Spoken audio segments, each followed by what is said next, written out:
We're getting started a little late. That is okay. First on our agenda is just the short business of approving last year's meeting minutes. So I'll turn it over to our board secretary. There. Entertain a motion to pass last year's meeting minutes. Motion and second. All those in favor, raise your hand. All right. Opposed? Abstain? Super. Passes. Thank you.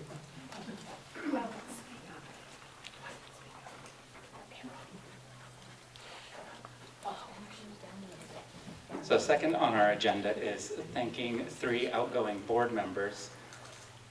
One of them is Oren, who is just up here.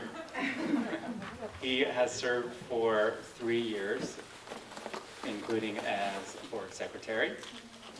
Also leaving us is Mary Lou Oleski and Jen, who's getting. I will just say briefly, the time that they have been on the board has been a time of transition. We have a new general manager in the last 2 years. We've been moving out of the pandemic, switched over to meeting in person again. Sometimes boards can be challenging and sometimes they can be rewarding. In the last 2 years with these 3 board members, because of them and their contributions have been rewarding. We've built a board culture of collaboration and forward-lookingness. And without those 3, I think it would have been a very different picture. So, thank you.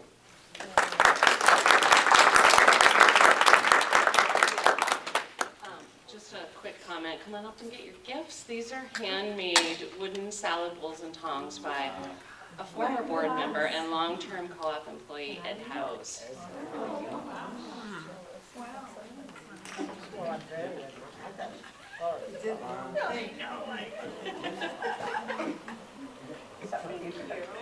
Oh my goodness. Oh,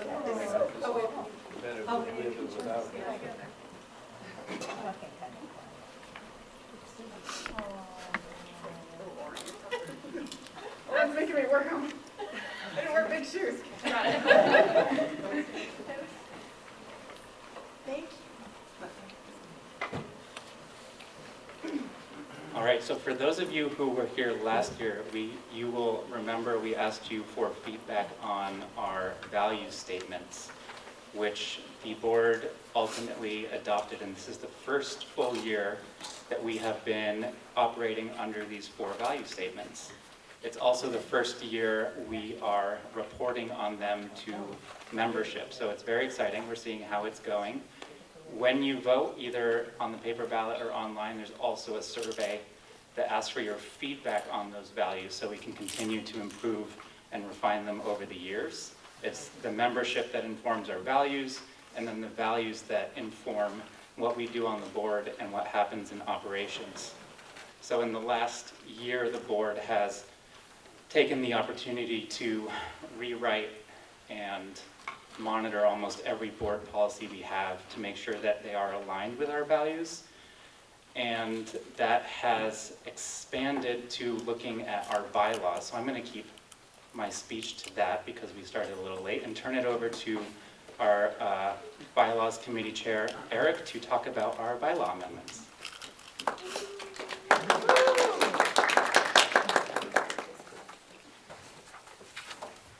Thank you, Nick, and illustrious outgoing board members, all of whom I appreciate greatly. So when I was in high school, there was like 1 or 2 computer classes, and you could learn to program in BASIC. I'm dating myself, programming language. And the room was run by a math teacher, and there was one guy who used to hang out there all the time, this guy Dory. And Dory was all about computers and knew how to do stuff that none of us in the basic programming class knew how to do. And the math teacher could see that he was interested and excited about this stuff and honest. And so he was able to do a bunch of stuff with the computer that nobody else was allowed to do, or could do, or even would know to do. One of which was programming in machine language. And so if you think about a computer, this is like the most ground floor way to interact with what the computer does, and it goes right into, it's like your firmware in your phone or something like that. And so that's kind of what our bylaws are like. It's like it sits underneath everything that we do, and it kind of grounds us with the state laws and federal laws and the stuff that co-ops do all around the world. And then sitting on top of that, just like, you know, if you've got your phone, if you have an iPhone, you got iOS. And so that's like the operating system. And you're not really using it directly in much of a way, but like everything you do, it's the water you're swimming in. So for us, we've got an overlay called policy governance that we use to create a structure for how do we do things as a board, how do we work with the general manager to make sure that all of your needs are met through everything the co-op does. But then on top of that, you've got your apps, you know, so you might like use Facebook, or there's actually an app called Co-op Deals, where you can put in where you are and find a food co-op near you, and then find things that are on sale, like those little shelf talkers about like Co-op Deals thing. It's the same sales, but you can find it through the app anywhere. But for us, that's kind of like the departments and like what the board does and what operations does. And then, you know, you've got the content. You've got the posts from your uncle about the trip that they took to the island or whatever.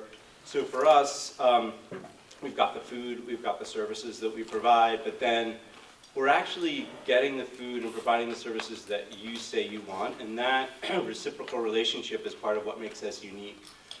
We had a co-op, long-term, like Co-op Hall of Fame member come talk with us in December with a panel of folks helping us think through our values and our bylaws and some of this strategic thinking. And one of the things she said is like, your average grocery store, it's selling you food, but our food co-op is sourcing food for the community. It's going out and finding the food that we want so that we can have it that you might not be able to get anywhere else. And so that also relates to some of the bylaws that Nick the values that Nick was talking about, because the local piece and the environmental piece, that gets into how we do things, and all relates to what our community is and what our community says it wants to be, and how it wants to meet the needs of all the folks that live here. And so that's kind of the context for what we're looking at today. And so we're making a couple of changes that we recommend that we hope that you consider and potentially vote for. So these would be amendments to the bylaws. One of them just relates to kind of who we all are. You know, we're members of the co-op, but we actually own the co-op. And that's part of what's special and unique about us. So we thought it might be good to actually say that. Like, we use the co-op. That's, you know, one of the things that co-ops do is like people are actually engaging economically with it. They're buying the food there. They're using the store or whatever the co-op is. Some co-ops are farms, but they also own it, and that's unique. And so we want to just say that everywhere in the bylaws. If it says members, why not just say member owners? So we're voting for that. I said so sad. Sorry.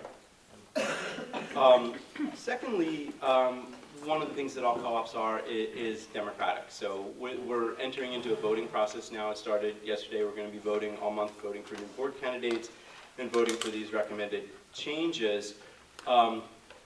We've got a range of rights, including voting at this meeting, that we have that come with being a member. But some things the board does on behalf of all of you.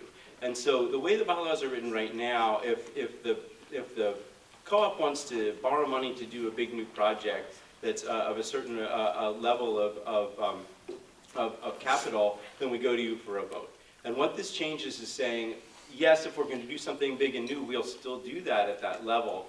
But if it's stuff that we've already borrowed money for and we're just finding an opportunity to refinance that debt so that we can get everybody a better deal, we can do it a little bit more quickly, because the folks that are leading the finance team on operations and the board are kind of tracking this, and there might be a moment where if you act now, it will be better for the co-op financially over time. And so that's the change that we're looking for. And also in the case of emergencies, you know, we just went through this big pandemic, and I work with a lot of businesses all the time.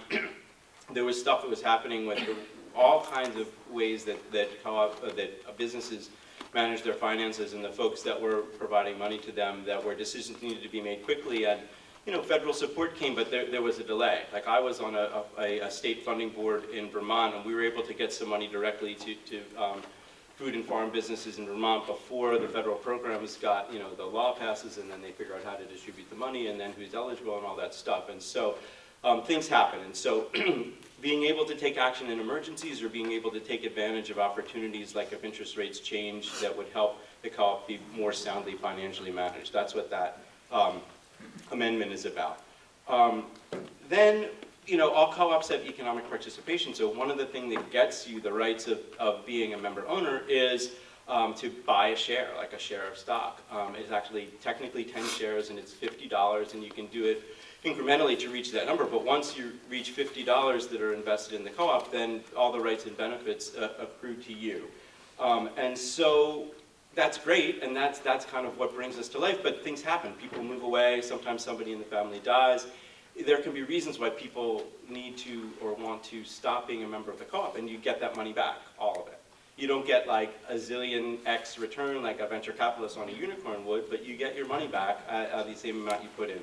And so what we want to do is make sure, when that happens, you kind of just want to get your money and move on. And so we want to make that possible to do in as timely a manner as we can. And so this bylaw amendment makes it more efficient to be able to get your money back if you do need to move or somebody in the family is lost.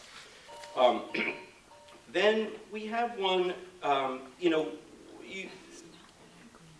co-ops pay special attention to the things that the member owners buy and the money that the member owners spend in the co-op. And so if the co-op, in the general business world, would say, well, did you make a profit? If the co-op earned a profit, we would call it net savings. But then money that member owners spent to buy things could be proportionally returned to them from those net savings. But also that patronage can be retained. It's still equity of the member, but it actually sits inside the co-op to benefit the whole. And one of the structures that is used to do that is called a Class B share of stock, or a B share.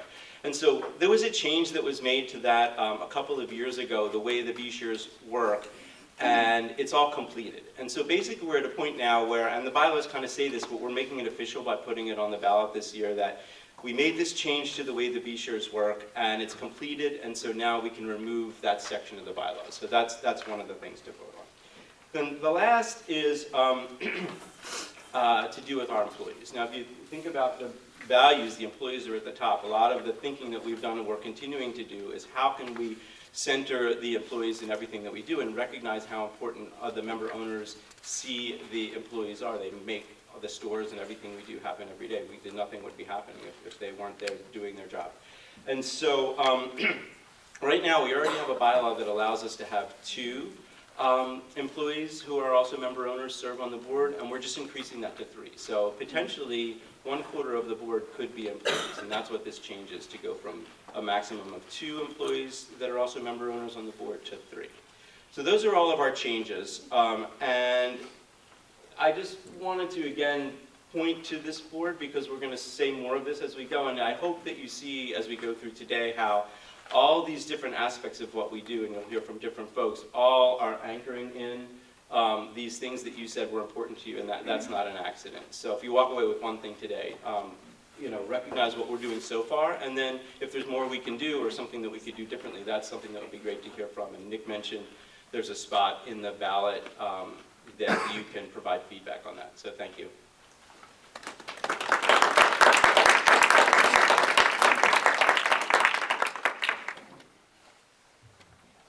All right, we're going to wait until the very end of the meeting to do all Q&A, so if you have questions, remember them.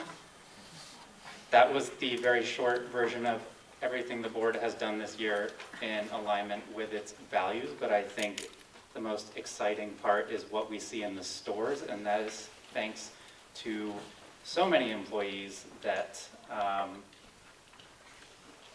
often go unrecognized. So to get us started with the operations side of how our values have been operationalized is Amanda Charland, our general manager.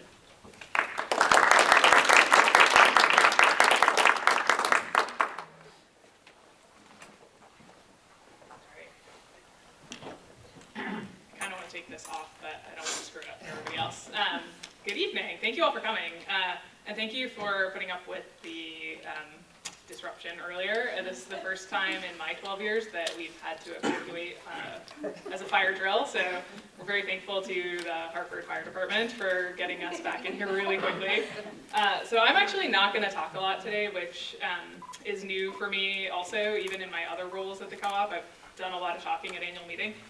I'm just here to talk a little bit about why it's important to operationalize these values. The other folks around are going to actually talk about how we do that, which I love, I'm all about, because I'd rather have people who are doing the work take the credit for the work. But so as we're looking at why they are important, I thought about a couple of examples that I talk about often, and one of them is like a favorite saying that I have, and some people around this room have probably heard me say this before. People often say, like, when things get hard, we're just a grocery store, and I usually challenge that and say, we're not just a grocery store. I would actually argue we don't sell groceries.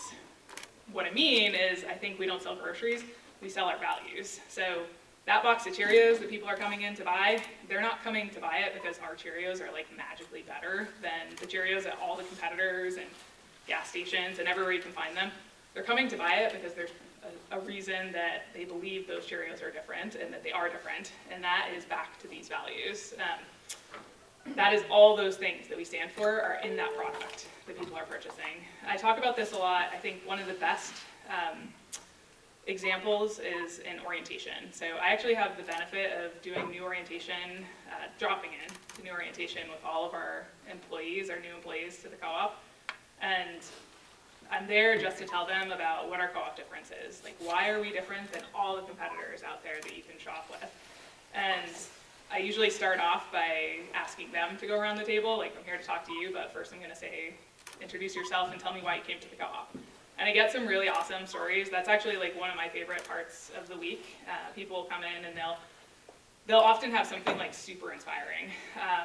I hear things like, I'm coming here because when I was 6 years old, we shopped here. I grew up shopping at the co-op, and it's amazing to work here, and I have this awesome memory of like a cashier who let me bag the groceries.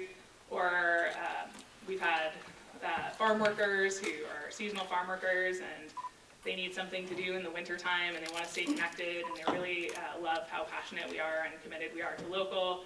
We have people who have retired, and they're just looking for a way to connect with the community, and they look to the co-op to be that place of connection and all those great conversations that people have. Sometimes we get people who are just like, well, it's like a mile down the road from my house. But mostly it's usually something really incredible. One of the number one things is that people were a really good employer, and like people have heard that somewhere. I had a person who came in recently who said they were working at a neighboring business, and someone came in from the co-op after their shift was over, and they said, I had a really awesome day today.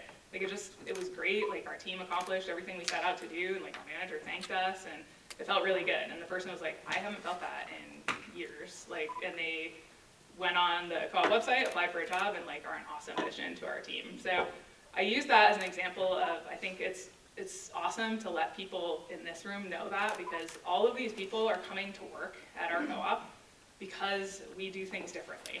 And that's by the nature of our business. And by the way, those people, I just want to pause and like huge shout out to our co-op employees, because we have the best team in the business, in my opinion, and they are amazing, and they make this place work. And they're coming because of those values, and they're staying because of those values. And that is something that is thanks to you all. The member owners, I think as Eric and Nick have both mentioned, that is where we get these values, and those are the things that we actually use to drive these business decisions. Our competitors will say that they are purpose-driven, but that purpose is to get profit. Like, at the end of the day, their goal is to get profit to get to their shareholders. Our purpose is totally different. We're here to meet a need of the community, and the members tell us what that need is. And so that piece, to me, I just wanted to leave everybody with a why that's important, and that's why we embrace it from an operational standpoint, and we try to find those ways to continue meeting all of these different needs. And that is all I'm going to say on this, because now all the people who are doing the amazing work are going to come talk a little bit about some of the really cool things that are going on. In my 12 years, I have actually never been so excited about all of the social impact and environmental work that's going on, and I started as a sustainability coordinator, so I'm very appreciative to the people that you are about to hear from. Thank you. April.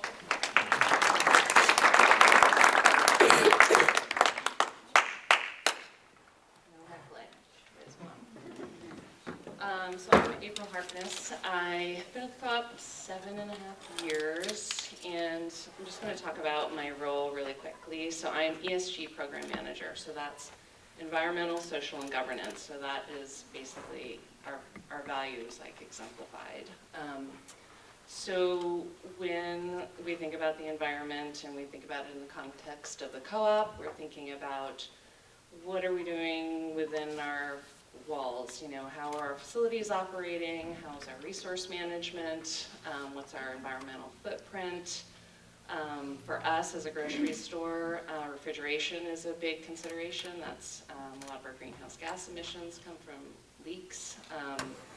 So it's sort of understanding how we're operating sort of at an engineering technical level. It also has to do with our waste, food waste. What are we diverting from the landfill? It has to do with our packaging, which you'll hear more about. So all of these are initiatives that are really board driven. They're related to the environment value you see up here. They're related to the specific policies that the board has set on environmental impact. So that's the environment piece. There's the social piece as well. So as many of you know, we do a lot for the community. So it goes beyond the pennies for change and small donations. We do other things like supporting other community partners through attending their events and sort of magnifying impact. So we can go to the next slide. So this is sort of, you'll see this slide, and Emily knows this well. So I just want to say too, this is not my job. This is a team effort. This is work that happens throughout the organization. And so we started a small ESG team, sort of kind of thinking about what would it look like for us to have a framework where we could really understand sort of what we're doing in our organization for environmental, social, governance. What are we doing for our employees? What are we doing around local? So there are some frameworks out there that exist. There's the B Impact, which we looked at, and we actually walked through that assessment, which was super helpful for us to kind of think about what was relevant to us as an organization, where were we then, and where are we now. So we've actually seen improvement over the years, which is exciting, and we have some goals for the future too. So it's sort of thinking about the short-term and long-term goals. So that's one framework. There's also the UN Sustainability Development Goals, which a lot of other co-ops are using, and the International Cooperative Alliance talks about that as a nice framework for co-ops to consider too. But these values have provided a really nice broad framework for us to be thinking about how we're making decisions. So we can go to the next slide. So I talked about the climate stuff. Next slide. So a little bit about the community piece too. I just wanted to say we have internal teams that make decisions about how the pennies for change is allocated and how the Hanover Cooperative Community Fund is allocated. And we are sort of struggling with everything sounds good and everything's worthy, and how do we really prioritize how we're giving our small amount of money that we give back to the community. So looking at the values, we were able to set some criteria that was really helpful for us. So for Pennies for Change, next year we're focusing on diverse, equitable, inclusive communities. And for the HCCF grant, we're looking at climate impact and local food systems. So that was really helpful for us to kind of have that framework to look at those types of things as they come. Yeah, so what's next? So we've kind of got this baseline of where we are. We've seen improvements, and we're just continuing to look at our policies and programs and how we do things, and sort of embed all of these values into the ethos of our organization. And Jacob's going to talk more about some specifics around packaging and our sourcing.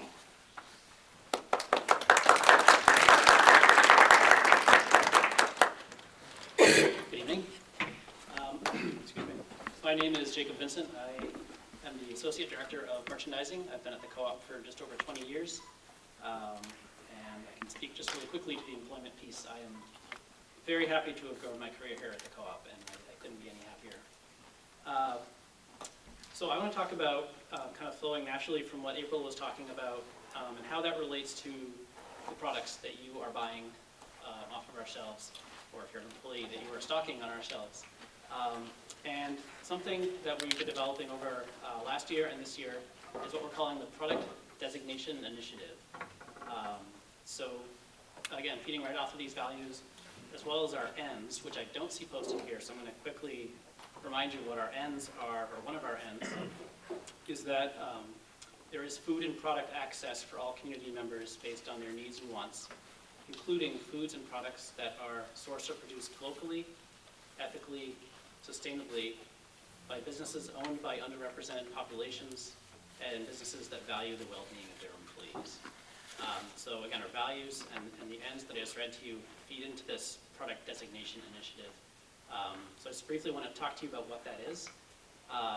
Could you speak a little louder? Yeah, I can move closer to the microphone too, or move the microphone closer to myself. Is that better? Yeah. All right. So when I'm thinking about our product designations, the first that may come to mind for you is local. The co-op has always been synonymous with local. We have over 300 local vendors that we work with, and it accounts for 20% of our sales. So that's a totally awesome accomplishment for the co-op. Another product designation is looking at products that are third-party certified. So we have 3 certifications that we're working with right now. The first is a B Corp certified. So you'll see brands such as Dr. Bronner's, 7th Generation, Stonyfield Farm, Vermont Creamery, King Arthur Baking, which is the new name of their company. Fair Trade certified, so companies like Lake Champlain Chocolates, Nativa, Wholesome, and Organic certified, including USDA Organic certifications and Real Organic, which is another certification that's up and coming. So brands such as Route 5 Farm, Deep Meadow Farm, Longwind Farm are some of our local farmers. Other brands like Pete and Jerry's or Smart Chicken are certified organic. So those are some of our third-party certifications. Another product designation is cooperatively owned. So as a co-op, we want to embrace other co-ops and promote those products. That includes brands that you've seen such as Equal Exchange, Organic Valley, Cabot, and Frontier Spices, which you'll see in our bulk departments and on our shelves in the grocery department. Another product designation is a zero waste, and this one is, we're working through this one, what this really means. So what we define zero waste as at this point is products that allow consumers to reduce their own consumption by offering the alternative to reuse and refill. So think of our bulk foods departments or produce departments, right? You can reuse packaging, you don't have to take a bag for your produce, as well as products that significantly reduce the waste that's sent to landfills. So there are kind of unique products like Bees Wrap, which is this food wrap that's made out of beeswax. It's pretty cool and local. Preserve, which recycles number 5 plastic, does food containers, but also McNamara and Stratford Dairies, they do the glass bottles, right? That is a zero waste product. In fact, we've had McNamara tell us they've seen bottles come back from their very first round of when they were doing glass bottles. I don't even know how many years ago that was, so pretty neat. And last but certainly not least is a designation for brands that are owned by historically or currently underrepresented communities. So brands such as GT's, Siete, Purely Elizabeth, Be So Sweet, and the underrepresented communities that we're currently looking at here under this designation are, and this is not a all-inclusive list, women-owned, veteran-owned, BIPOC, LGBTQ. I'm sure there are others that I'm not mentioning. And in this, this has been one that was also challenging enough for us to define this, and we're using some third-party resources to do this. But we also, and I think this is unique, is have the opportunity for smaller or local vendors to self-identify as underrepresented, to be sure that everyone has the opportunity to be recognized. And this is something that's, we're still working through the details of this, but it's a pretty exciting project. So those are our product designations: local, third-party certified, cooperatively owned, zero waste, and owned by underrepresented communities. Now in this, right, so how do we promote these products? It's going, as we work through this, you're going to see store displays, you're going to see signs at what we call the point of sale or point of purchase, and digital marketing. Some of the recent promotions that we've had around these designations include Cooperative and Fair Trade Month, which we did back in October. Just in March, which just ended, we had a B Corp month. That's one of our third-party certifiers. And in April, this month is Earth Month, so we're going to be trying to feature some of our zero waste products. So looking to see how we can tie our promotions in with our ends and values. And really the strategies behind marketing these products is to inform and educate our shoppers about these designations and how they connect to the values of the communities that we serve. Additionally, we're setting sales goals for these designations to increase sales for these products. We've just set these goals, and it's been a kind of collaborative approach. We've involved a number of employees from our different locations, and in that also had the opportunity to kind of set the stage for continued employee engagement around these product designations. And I also want to talk about packaging, but before I do that, just kind of this next step as we're working through the product designation piece is looking at developing a supplier code of conduct. So this is something that's very typical now in the retail industry, is supplier code of conduct. You see it at Walmart, McDonald's. I mean, they all have supplier code of conduct. Whether they stand by them or not, I don't know.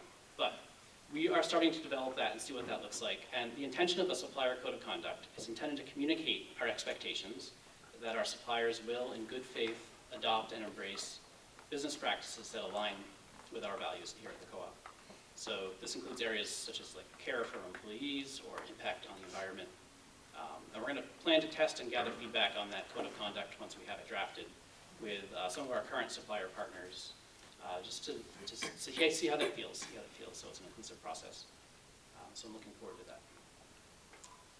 So I want to pivot to packaging, which April mentioned in regards to our environment value here. So our goal is to focus on the packaging that we provide, the co-op provides to our shoppers. So that includes plastic bags in the produce department, or containers in the bulk foods department, or the prepared foods department. And our goal is to be able to offer only packaging that is recyclable, reusable, and or compostable. So we're pursuing a phased approach this year, focusing on specific departments and packaging types throughout the year. And I'm going to be honest, this is a very challenging piece here. The challenges that we have is really the overall complexity within the food industry, the cost and availability of alternative options. Packaging, even when it's not sustainable, can be very expensive to a business such as ours. The end of life for products that are compostable or recyclable. We recently visited, April and I visited the West Lebanon landfill to see some of the really cool things they're doing. You should get a tour sometime because it's pretty awesome. But we can provide compostable packaging, but will it be composted, right? Or will it just end up in a plastic garbage bag in a landfill? That's one of the challenges. The practicality of reusable packaging. So if we were to provide like a reuse program, right? What does that look like? From a food safety aspect, returns, cleaning, storage, ease of use. And another challenge is impact on food access for community members, such as pricing or the ability to reuse, right? So those are some of the challenges that we face with packaging. It's not all bad. We have some opportunities as well. And I think the opportunities that we have are a commitment to change from our communities. I think our community members need to speak out and say, not just to the co-op, but just in general, like this is what we want to see. I think think there needs to be public policy and consumer advocacy around plastic use and packaging. And I think there needs to be consumer demand for there to be change in the industry and innovation. It needs to be driven by consumer demand. So I think those are the opportunities that we have as a greater community, not just operationally at the co-op, but all of us, to look at packaging in a new way and move forward in a better and more sustainable way. Thank you for your time.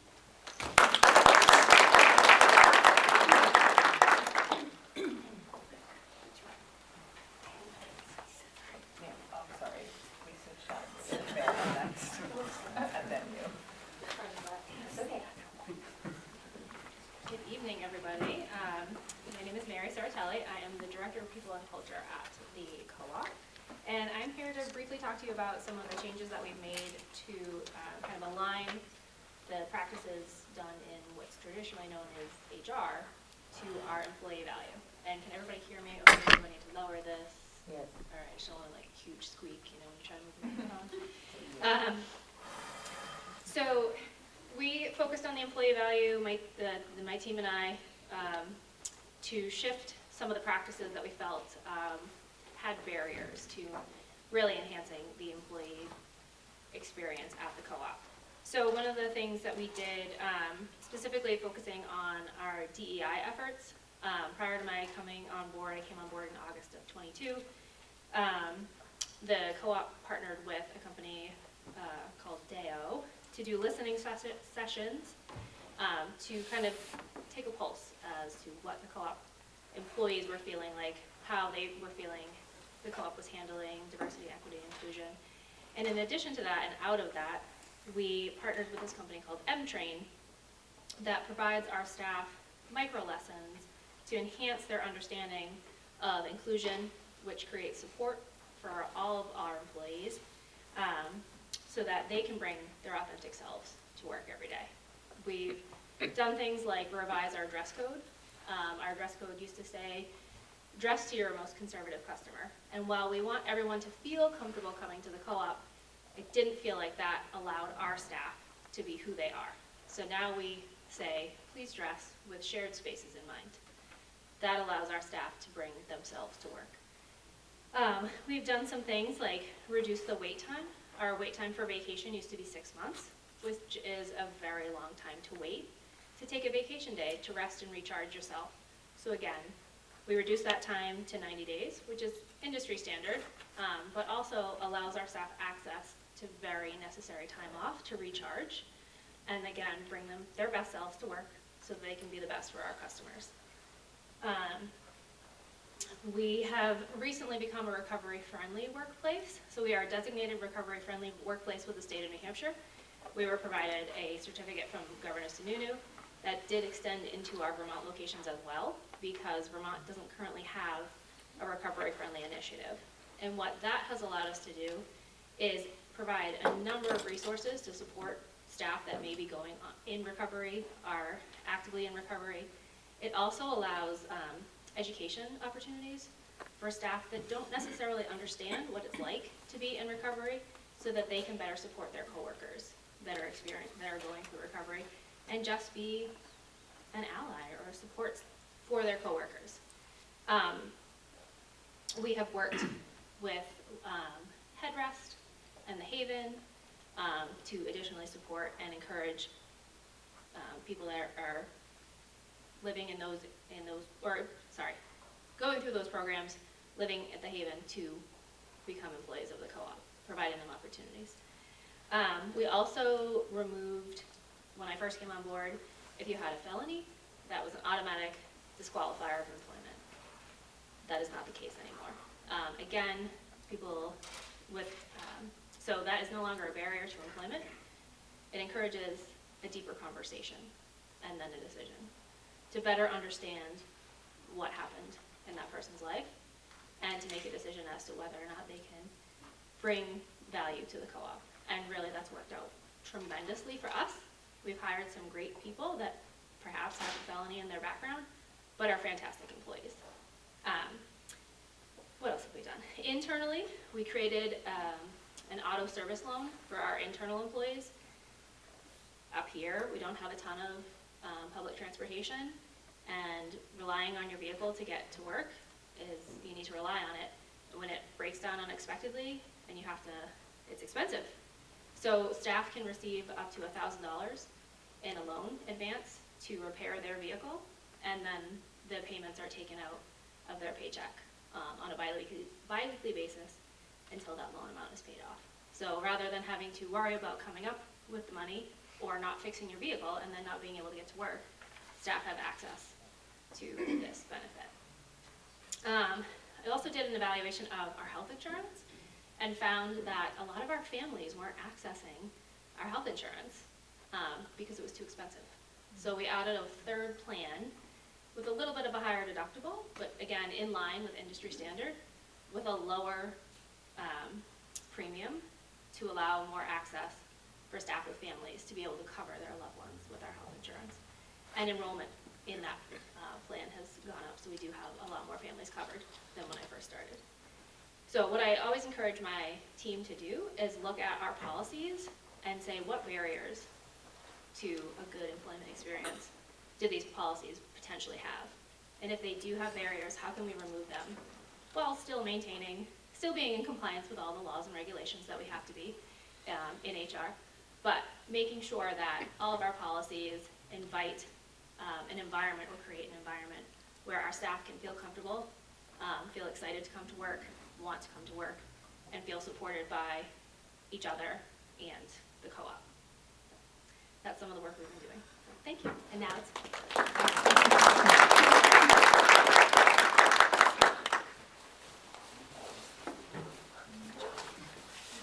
I think I am going to take this off. That would be great. We did it. Okay. Hi, my name's Rebecca White. I have been working for the Hanover Co-op for about 5.5 years now. Most of that time was in the Hanover Produce Department, so you might recognize me from there. About a year ago, I started working in my current position, Public and Government Affairs Associate. So, next slide, please. A question I ask myself every day, and a question you might be asking right now, is what is Public and Government Affairs? What do we do? So it's myself and my colleague, Alan Reitz, the Director of Public and Government Affairs, who you may have met in the stores or at a community meeting.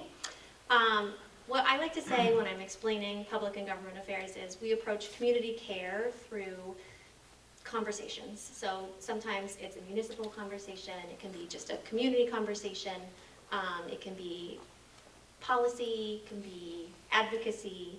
There are lots of ways that we try and ground community ownership and community care and bridge them together. So we know that our members, our employees, producers, and vendors, we all live and work around the Upper Valley.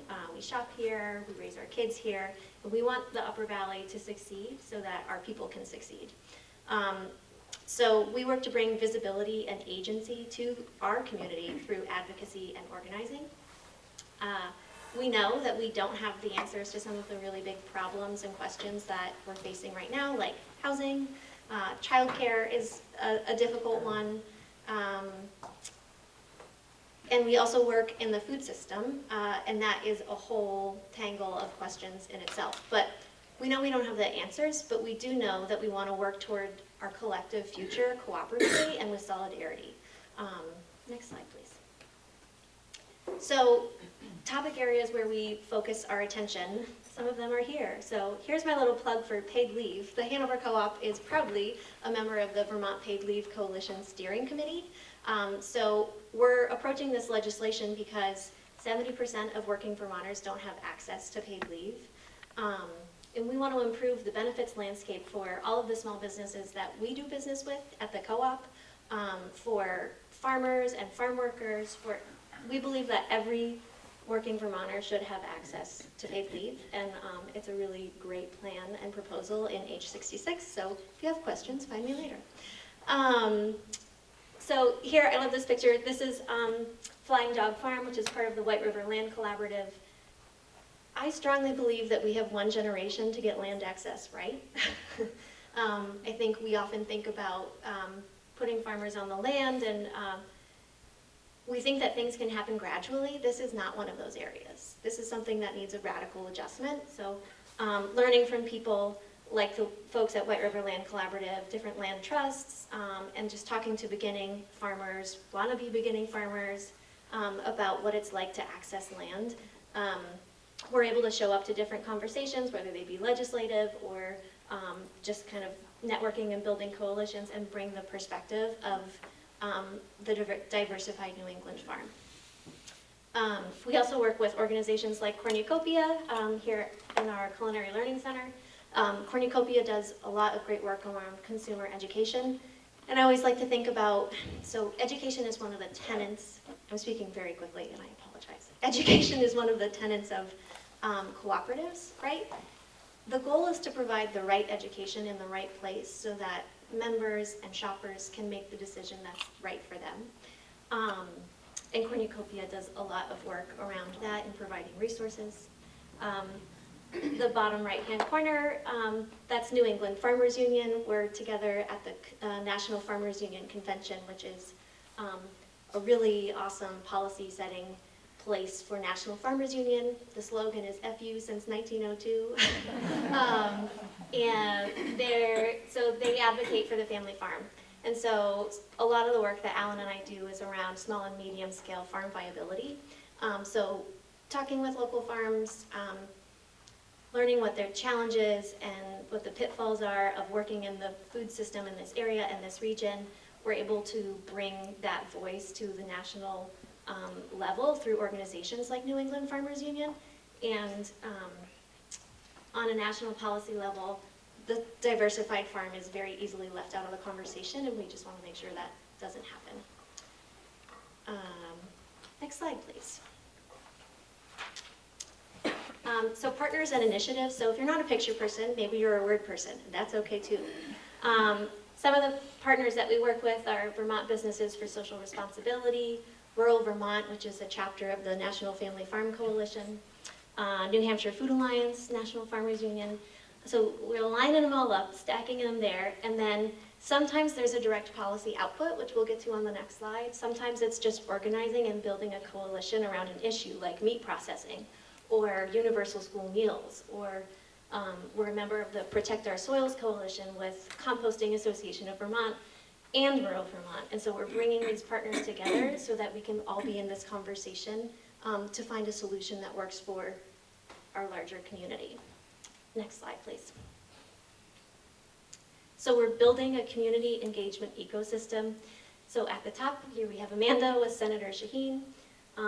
Deb Flannery, who was our kind of North Star when we set up the Upper Valley Loan Fund, was with Evernorth right now.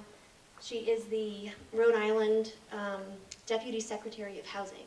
So the people that we work with on a daily basis are movers and shakers, and it's really awesome to bring the co-op's voice to those kinds of conversations. On the bottom here we have Representative Custer with Pooh Sprague of Edgewater Farm. That's the back of Colleen Stewart's head from New Hampshire Food Alliance. We had a small meeting with Representative Custer at our Lebanon store, and we talked about farmer mental health and what it's like, what the resources are. We had a representative from the New Hampshire Extension Services who's building a program so that farmers can access mental health resources. And what's really wonderful about these kinds of meetings and conversations is that usually the representatives or the senators leave and they're like, it's amazing. I had no idea the co-op cared about this kind of stuff, but we care because we know our members care. So it's wonderful to be able to be in that position. Next slide, please. More words. So all the way to the right, policy. So Alan and I often find ourselves going to Montpelier or to Concord to testify in the state houses to support legislation that some of our partners have put together or that we've been building with a coalition. So in New Hampshire, actually coming up on April 11th, there will be a vote on the New Hampshire House floor about a farm-to-school pilot bill that passed the House Education Committee, but then, and passed finance, but then passed didn't pass second round of finance. So it's just a constant needing to be present so that you can babysit your bills and make sure people are understanding the value. some legislation around housing that was brought to our attention by New Hampshire Housing Action. And of course, paid leave. I do have some examples of testimony, if anyone's curious. There's a really nice letterhead. But yeah, what's nice about having kind of a testimony to wave around and being able to go to the State House and say, hi, I'm from the Hanover Co-op, and this is something that my community cares about. I'm here to talk to you about housing. I'm here, and by the way, we helped build a revolving loan fund for affordable housing. You know, being able to tie all of these pieces together and show up in the State House, whether it's Vermont and New Hampshire, and say, hey, we mean business, and we're problem solving, and we'd like to be a part of what you're doing as well, is really impactful. So I think that's all I have. Thank you. Thanks for your time. I'm really glad you guys are here.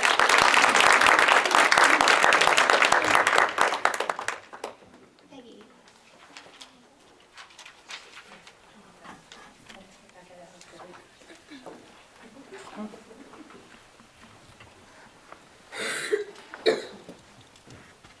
I don't know if this is going to work. Hi, everyone. I'm Peggy O'Neill. I am treasurer of the board. And as I was listening to Eric speak about the bylaw changes that we are offering you and his reference to high school, I had a little traumatic flashback to high school.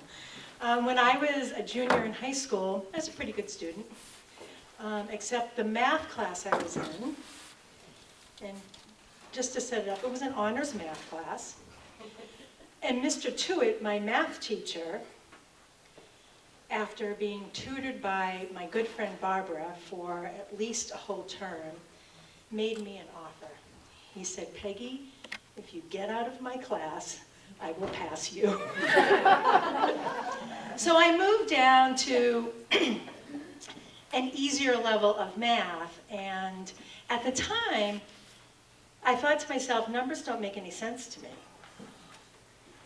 It's just kind of a bunch of gobbledygook. It gets confusing. People that are really smart understand numbers. I don't really understand numbers.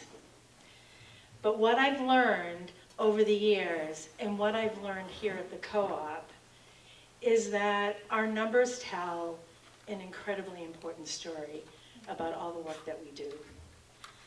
That what happens here day in and day out, in the past and in the future, can be told through the stories of our numbers, and that's what we're going to do tonight.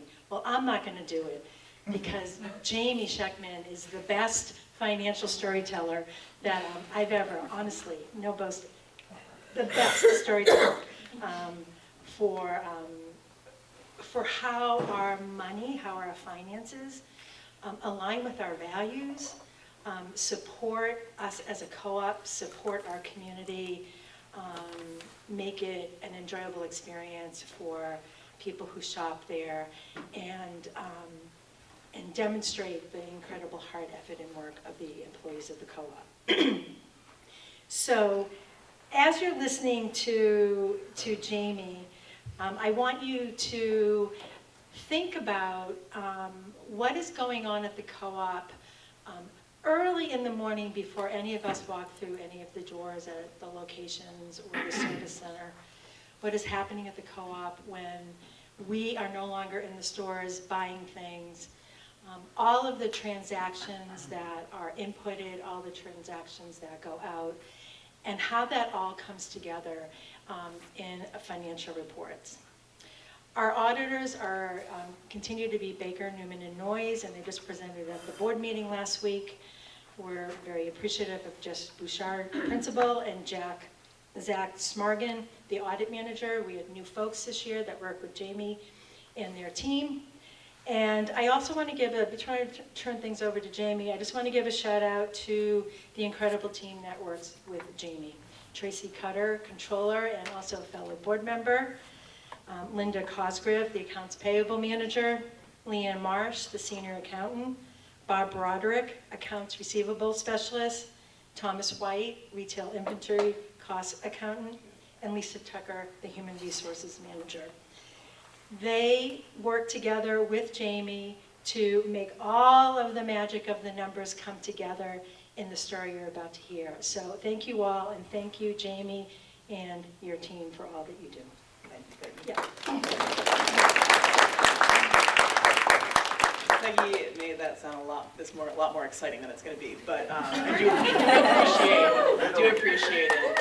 I was just thinking before I got up here that I appreciate hearing about the other side. It's funny that you used to think that people who know numbers are the smart ones, because I often think the people who have a wide vocabulary and do a lot of reading are the smart ones, and I am not one of them. So it's interesting how our brains differ there. So yeah, let's start to talk about what, it's called this section's called our financial future, but really we're actually recapping historical 2023 results. A little confusing there, but just play along.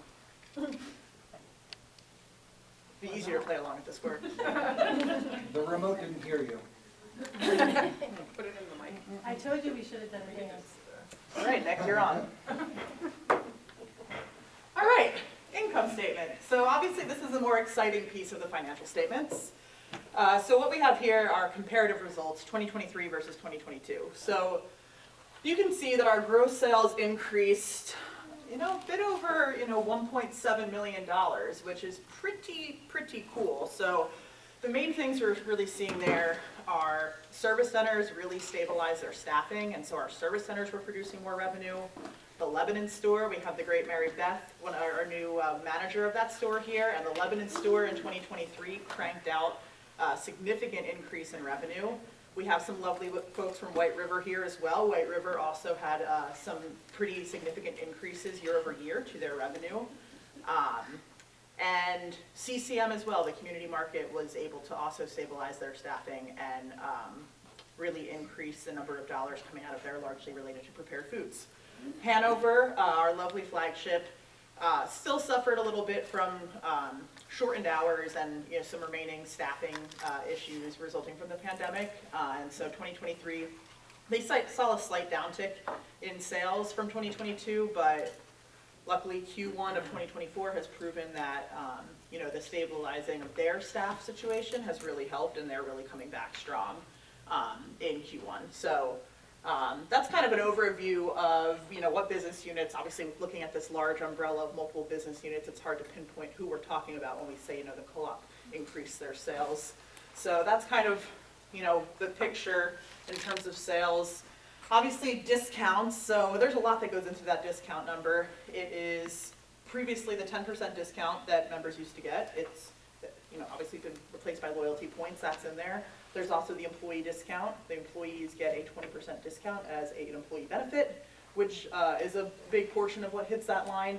And the other thing are promotions. And so, Jacob and his team, are constantly, putting things, on promotion based on NCG and some of our other big vendors. And so anything, you get a buy one, get one. Whatever the cost of the get one ends up going to that discount line. Since it's a discount being provided, the dollar value of it goes to that discount line. So you can see that there was a pretty significant drop. That was very purposeful, and so much to some people's dismay, we did change that 10% discount over to the loyalty point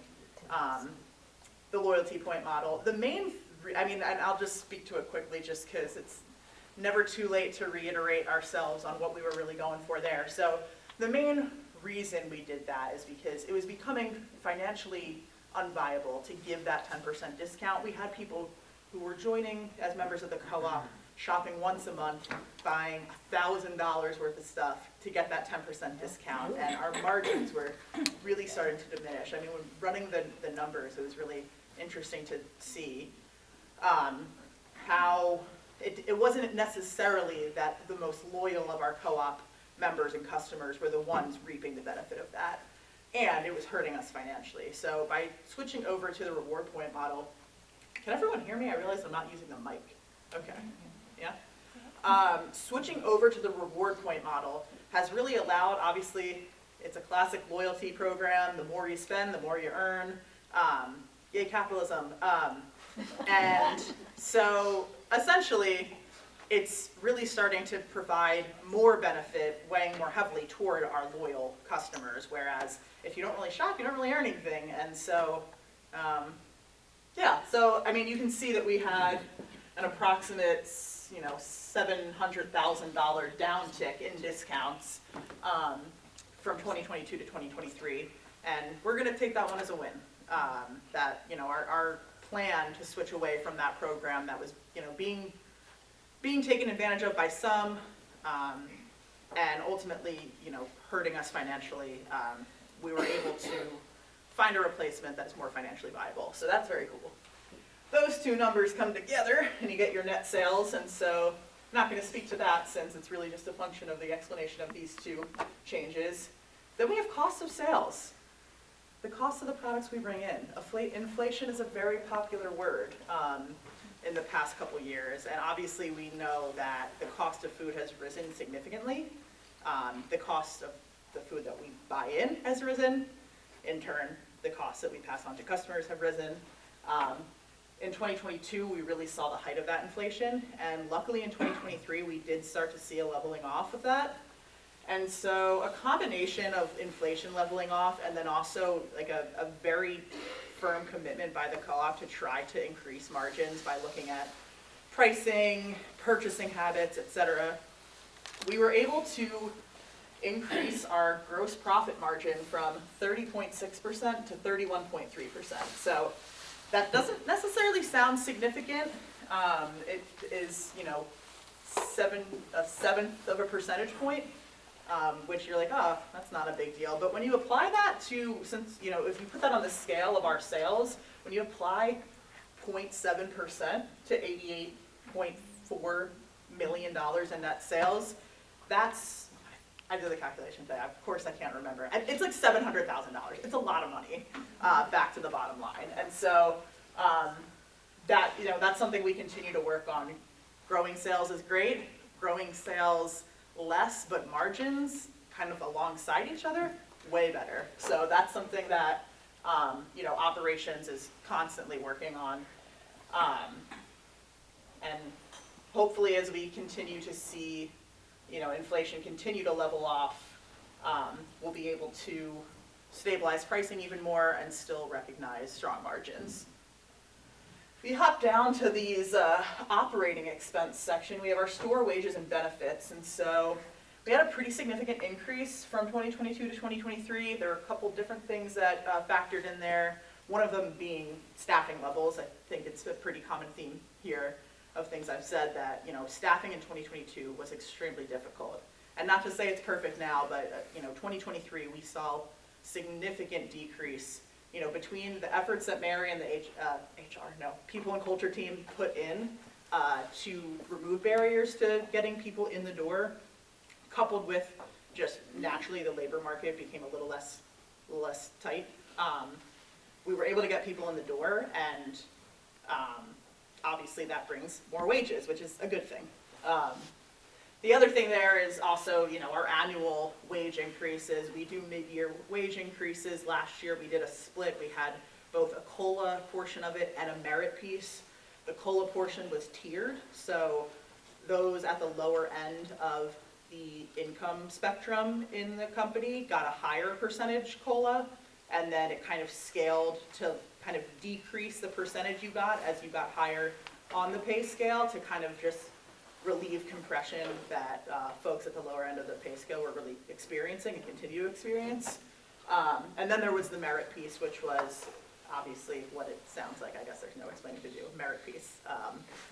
And so those two things combined gave us that increase in store wages and benefits.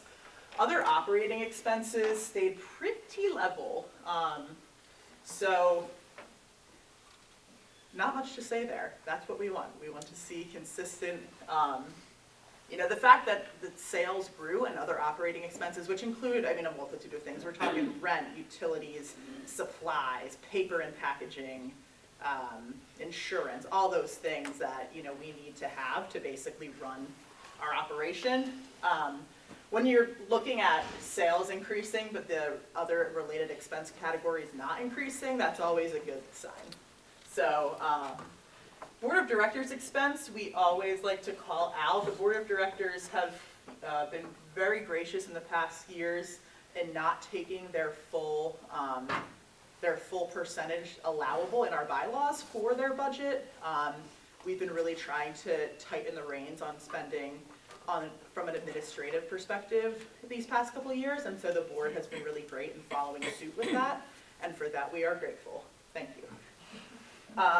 General and administrative expenses, you can see there was an uptick around $300,000 year over year, and so a lot of the things that go into general administrative besides the wages of our admin team are the various softwares we use, internet, phone, all those things that are kind of systems that we use as a company-wide systems that basically sit within the admin building. While some companies do tend to allocate these down to the location level, we kind of take a one-team approach. We're not going to go through the effort of allocating admin costs to each location when we are just one consolidated company at the end of the day. And so, so the biggest things that contributed to that uptick in general and admin expenses this year are our payroll processing service. We switched over from a smaller player in the game to a larger player in the game.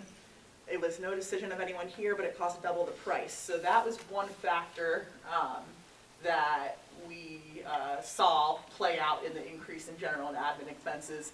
The other being ECRS is the company that owns Catapult. Catapult is our POS system, so it maintains our inventory. All of our registers are administered through that software.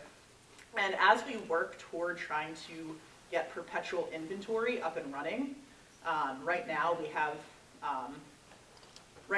we really rely on periodic counts. Our fresh departments are counting every month, and our non-perishable departments like grocery, et cetera, dry goods, are counting on a quarterly, or less than quarterly, every 4 months. And so we're trying to get perpetual inventory up and running to be able to have more accurate financial information and information to inform purchasing habits. And so in doing so, we had to get significantly more licenses so more people have access to Catapult to be able to start to get kind of boots on the ground with doing cycle counts and all of these things that ultimately resulted in higher costs from that software company. So those are the two main players in that increase. So when you come down to it, our total loss from operations was about $253,000. I think that the biggest thing to note here that I always like to kind of say as a caveat is that this other operating expenses does include depreciation expense. And so we're a capital intensive business. I always say it, we carry a lot of depreciation expense. Our total depreciation expense for the year 2023 was like $800,000. And so in theory, I like to remind people that this doesn't mean that $253,000 walked out the door per se. Depreciation expense is cash spent years ago, and that we are now kind of amortizing the capital expenditure over its useful life. And so essentially there are some non-cash expenses within this operating expense bucket that kind of bring this number down. But a lot of companies will look at earnings on a more adjusted basis where you add those back. And so just a caveat, not anything to think too hard on. Other income and expense is really the other big thing you'll see. We were in an expense position in 2022, largely due to interest expense on our debt. This year you can see it swung the other way. So this year we did a big cleanup of our historical unclaimed patronage. So in the state of New Hampshire, when no one has claimed their patronage check for 5 years, you get to spend a lot of time and money to try to track them down. And if they can't track them down, then you can write it off. And so we sent certified mail to everybody. We posted in the newspaper. And for those of the people who didn't get back to us, we basically got to take their old patronage as, quote, income, basically because then we have to pay taxes on it. We got the tax break in the year that we declared the patronage because it was patronage, But since they didn't actually claim their patronage, the government now wants their taxes on it. They said, no, no, no, they didn't take it, so you're gonna pay for it. So we put it back to the bottom line and properly paid our taxes on it. So that's always a good thing. Tax evasion is not cool. And the last line, provision for income taxes. So that's some combination of our federal income tax. We pay the 21%, us and just Amazon, same tax percentage. It makes total sense. And so we have that piece, and then the other piece being the New Hampshire net profits tax. So, and that's where you get to. We got our net loss last year, 300,000 down to 24,000. We're going in the right direction.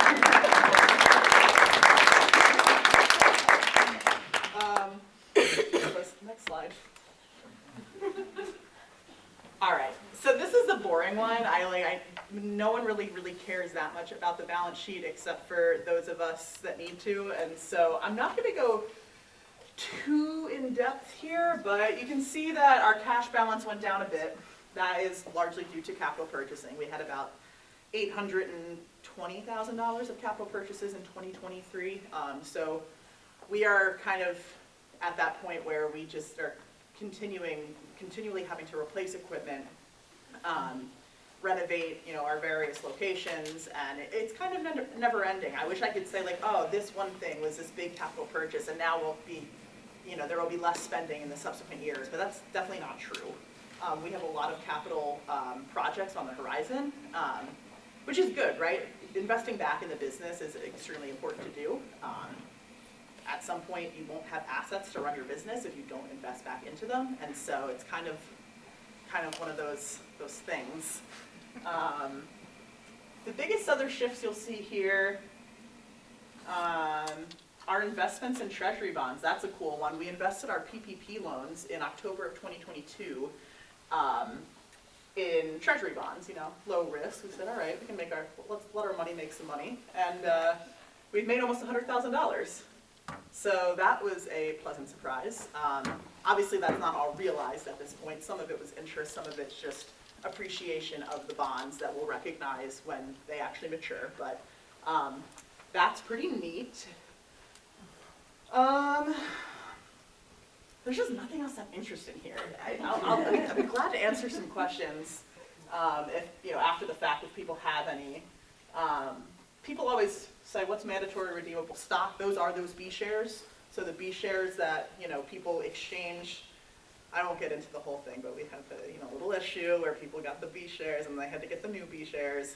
They have a 10-year maturity. So from the time they were issued to the time they mature, needs to be 10 years, and then people can cash them out. And so that's why they sit as a liability on our books, since we'll owe it back to the holders of those B shares eventually.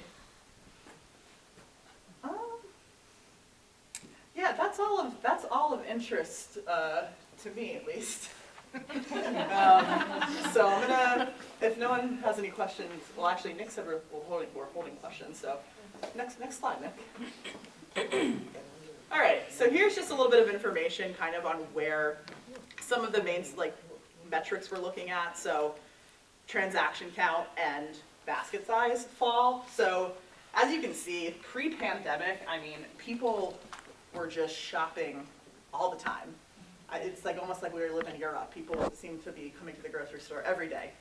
Just kidding. But you can see, obviously, a drastic drop-off with COVID, right? People were coming once a week tops. People were trying to avoid public spaces at all costs. And so you really see that staggering transaction count. And if you look, though, this red, it's very slight, but you can see that we actually, across the board, all locations' transaction count is up gradually since 2020. And so they never really returned to those pre-pandemic levels. We just didn't see people coming in as often as they were. Or maybe it's that it could technically be that we lost shoppers. It's hard to tell because this is transaction count. So Candy, you could come to the store and check out 4 different times in one day, and that's 4 transactions, but it's just you. I would be checking them out. That's true, that's true. So that would be transaction count, and you're often gonna see kind of an inverse relationship between transaction count and basket size, because in theory, right, if people are coming in once a week, they're gonna be doing a full big shop for the week, so their basket size is gonna increase. However, if people are coming in periodically over the course of the week, that basket size is gonna drop down. They're grabbing a couple things here, a couple things there. And so you can kind of see, in 2020, restaurants aren't open, cool, everyone's coming once a week, grabbing a bunch of stuff. And so basket size was almost up to this $80 mark. We've seen a lot of stabilization with that though over the past couple of years, and right now, you know, you can see they've been pretty consistent from 2021 onward. So that's that. Nick? So as far as the service centers go, I know people always kind of wonder, you know, what our gas sales look like, what our repair sales look like, and so gas is a tricky thing, you know. Obviously our gas prices are a little higher than some of the others. If you go to the Irving over by CVS, like you'll get a lower price, and so people are a little choosy about when they want to buy co-op gas. And so gas prices in 2023 dipped significantly. I did some research to understand why, and according to the EIA, it was due to lower crude oil prices as well as higher gasoline inventories in the second half of 2023. So amazing insights from the EIA. So essentially, we're kind of seeing a similar thing that we saw with like the inverse relationship between transaction count and basket size, where actually no, we're not. Ignore me. Gas sales are down. In other news, repair sales are up, which is very good news because that's the one where we put a lot of effort in and have a lot of employees working day in and day out to make that happen. So at both Park Street and Norwich, we've seen stabilization of the workforce, especially Norwich. For those of you who like follow the Norwich saga, it's opened in 2019. The pandemic hit. Kablam! Awful. No employees. No one was getting their cars worked on because no one was going anywhere. So Norwich really had a rough go of it. And so to see this very steep line for Norwich sales from 2022 to 2023 is a great, great accomplishment for that location. And so really cool to see that. And also Park Street. I mean, same thing. Pandemic, people were not getting their cars worked on. And so to see the rebound of those businesses since life has resumed a bit is pretty neat. All right, so now we're just going to touch on a couple of, you know, financial numbers that, you know, kind of go hand in hand with the values that everyone's been speaking to. So wages and benefits, if we look at our total wages and benefits of all employees across the co-op, during this past year, we had our wages and benefits equal 20.9% of sales, versus in 2022, it was only 20.1%. So that's obviously trending in the right direction. Again, that is a testament to the lower staffing levels in 2022 and kind of the hardship that our employees really had trying to operate our stores at like base level staffing. And so we're glad to see that number continue to increase. Co-op pay ratio for highest versus lowest paid employee. And so this is a pretty standard metric that a lot of companies look at to kind of like assess pay equity across the organization. And so B Corps in 2023, the B Corp average was actually exactly this, 6.1 to 1. And so that was what our ratio was in 2023 as well. And so, you know, like April had mentioned earlier, the B Corp statistics are, and like the assessment overall, are a good kind of measure to compare yourself to, since those organizations are striving to uphold the values of B Corps, and so we're happy that we're in line with that. And then last, I just want to touch on the year-end profit share, and so we really wanted to recognize, in 2022, we did a similar year-end payout to employees, but it was more like a bonus, like a, hey, like we realize this has been a horrible, like really difficult year for everybody. But now we're kind of transitioning to where we want to, where, you know, when we're looking to reward employees at the end of the year for a job well done and for the organization finding some success, we're looking at it from the lens of a profit share, right? And so like the profits that are earned are ultimately, they're the employees doing, right? Like they're not, there's someone said it earlier, but like there's no business without our employees at the store level. And so we decided to distribute a chunk of earnings back to employees at the end of this year. And we got a lot of good feedback that it was really appreciated. I think we all know that it continues to be a pretty tough financial landscape to exist in. And so we're lucky to be able to do that for people. Jamie, may I ask a question? Sure thing. Okay. Can you translate that paragraph? What does 6 to 1 to 1 mean? Yeah. What does that mean? So that means 6.1 to 1 Oh, is the 6.1 ratio. to So 1. basically saying that the highest paid employee at the co-op versus the lowest paid employee at the co-op, the ratio of their earnings is 6.1 to 1. And so that is on par. And that is the metric we're looking at that is on par with B Corps within the United States. Thank you. Yeah.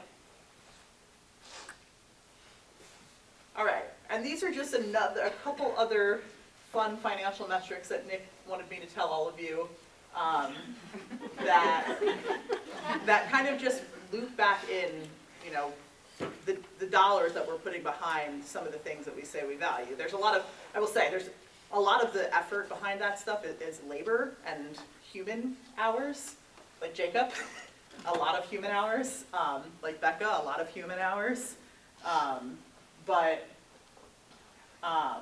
Like April, a lot of human hours. But there's also dollars being spent, and for a company that doesn't make a whole lot of money, we do feel proud about the amount of money that we are willing to do to work toward kind of achieving, like operationalizing our values. So DEI work, like Mary had mentioned, we used a firm called Deo Muano Consulting, and so between both the board and the operations team's DEI work, we spent around $93,000 in 2023, and that also included training that Mary was referring to through M-Train. And so the buck doesn't stop there. There's a lot of work to continue to be done, but this was kind of like our biggest push towards establishing that baseline of like where our employees felt we stood in relation to DEI. Sustainability spending, so we've done a lot of work with VEIC. I will not try to say what that stands for, but they're basically a consulting leg of Efficiency Vermont. And so this year was the tail end of like our significant work with them, but we spent about $30,000 in consulting services where they've really helped us put together a game plan for how we're going to invest in capital to get to our net zero goals. And so this year we spent about $165,000 on capital improvements that were specifically geared toward reducing carbon emissions. The big project being we replaced all of the cooler EVAPs in the Lebanon store. And so that specific project is estimated to save us 64,000 kilowatt hours a year in energy usage. So that's cool. Charitable giving, so obviously everyone knows Pennies for Change, and we've collected around $88,000 this past year that we pass on to Pennies for Change partners, which is great. Obviously that's not necessarily the co-op's dollars going out, that's all of your dollars going out. Aside from that, to April's point about like we try to make small donations to various community partners. And so during the year, we spent about $16,000 giving to local organizations, and also through our Car Connects program, where we give vouchers to the Listen Center to distribute to their clients for a discount on our auto services. And lastly, sale of local products. I mean, Jacob already talked about it, but yeah, $17.3 million of our sales were local products, which is about 20%, which, we think about trying to contribute to the local economy. And that, part of our differentiator is that when people spend money at the co-op, they're spending largely local dollars. And so it's really cool to know that a fifth of our sales, which, I don't know, 1/5 might not sound significant, but I think it sounds significant to local vendors, and so that's pretty neat. And that's all I got.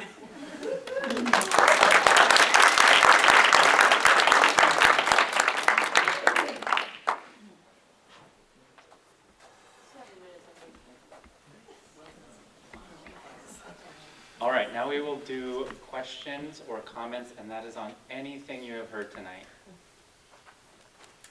But This is about sourcing, well, a couple of things. I want to know why Real Organic project is not part of the whole conglomerate of all the partners. Someone mentioned it. It is. Oh, okay, Yes, it wasn't on there, okay, It's part of what we're tracking. okay. Yes.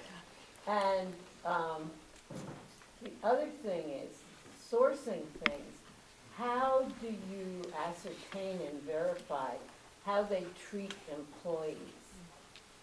Because one example I have is Driscoll's Berries, which is really well-known for not treating